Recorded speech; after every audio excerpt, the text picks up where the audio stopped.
exactly how I am trying to have all of my work for science just, every day just be under one click, if that makes sense, multiple components. But also have the option to have like any kind of like, not grade necessarily assigned, but have students check off daily, did they do it or not? So you have to create, and it has to be a quiz assignment, and it will automatically generate, like an assignment. You can do like ungraded. Obviously, set your due date, and you can put it specifically under a topic. So if you already have the topic there, you can put it right there. Um, then when you click on this, it's going to take you into the quiz, and I'll name it like, Monday. Oops. Sorry, I'll name it Monday. Whatever. Pretend like it's brain pop. Great. Then I can start doing the quiz here. I'm going to X out of that for now. Just title this here. I actually don't know what I'm doing either, but that's how you kind of create that initial quiz. Again, it doesn't have to be graded, um, but it's an easy way to have students like if they've turned it in or not, because it's just in one form. So the way I've done this is I started with, I'm going to do Jungle Jeopardy next week. So I already started an assignment in my Google Classroom right here. So it was generated the same way. I put the instructions here. And then when I click on this, it's going to take me to the actual form that I have started to create. So when I'm in editing mode, like this is that main kind of thing that pops up there. Then I want the kids to watch my mini lesson. I want them to then play this game, which requires a link. And then I want them to like just kind of check off, did they do this work? Did they do that work? Give me their name and academic group. So when I do that, after this, I'm just going to do an add a video one. And I recorded my mini lesson already.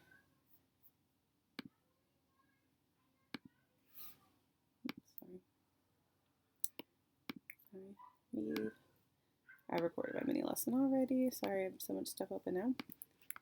Put it in there. Attach it.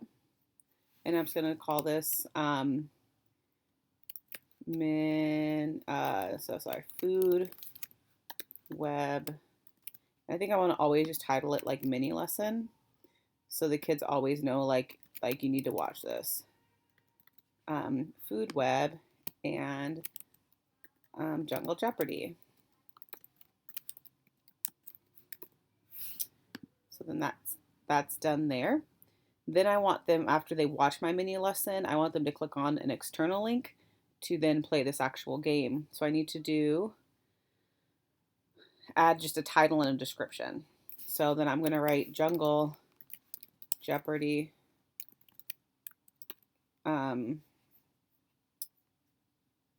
game link, right? So then I would just copy and paste any link, and I'm going to put that into where the description is. So then after they watch my mini lesson, play this game for this day, this is the part where like what the form, like, so I actually assigned values to random questions. You don't have to do that, but it was this one, when you click on it, there's many options. I just did a checkbox option, and it's Jungle Jeopardy mini lesson with Miss Riegler. I watched Jungle Jeopardy mini lesson with Miss Riegler and played Jungle Jeopardy. Jeopardy, what am I doing? So then, Jungle Jeopardy mini lesson. Jungle Jeopardy. Oh, sorry. I actually want to do it separately. I want them just to do the mini lesson because I want to understand they've watched it.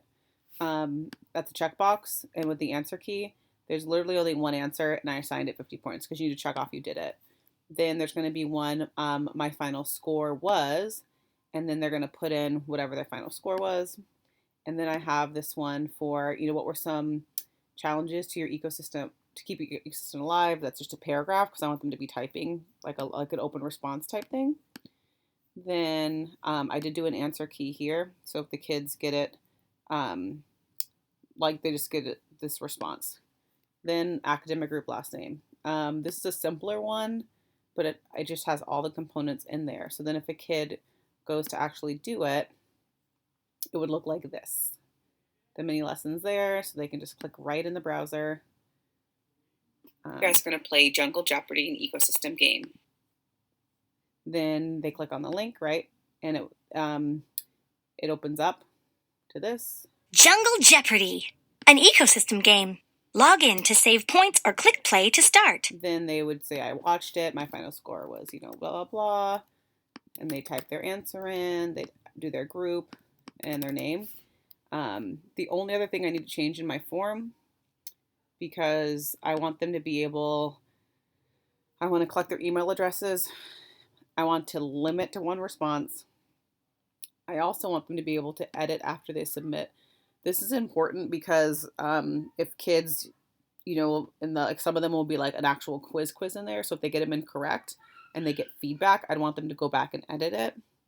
Then the presentation, there's a confirmation message, and I like to say, specifically, thank you for completing the Jungle Jeopardy activity. Click below to view. I'll say click below to check your answers and get feedback. Oops. So I would say that I don't turn on locked mode because I want them to be able to have other windows that can pop open. They can immediately see this, and I want them to see point values. No, because it doesn't really matter.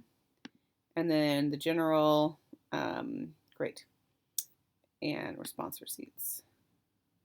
No, great. So I'm going to press save. So now what this looks like on their end, they go to take it. Do this again, blah, blah, blah. I always test things out. So now when they submit it, it will say, thank you for completing the Jungle Jeopardy activity. Click below to check your answers and to get feedback. So then they would be able to view accuracy instead of view score. And great, they watched it. Awesome. And then for the challenges one, I just provide some feedback of what it was like for me. And I also embedded a link in. So if they're like, oh, I was confused by food webs, well, here, go learn more about Crash Course Food Webs. I hope that's helpful. I'm going to try another one with more components to see how it goes. But again, I loaded all of the watching things first. And that's it. All right, bye.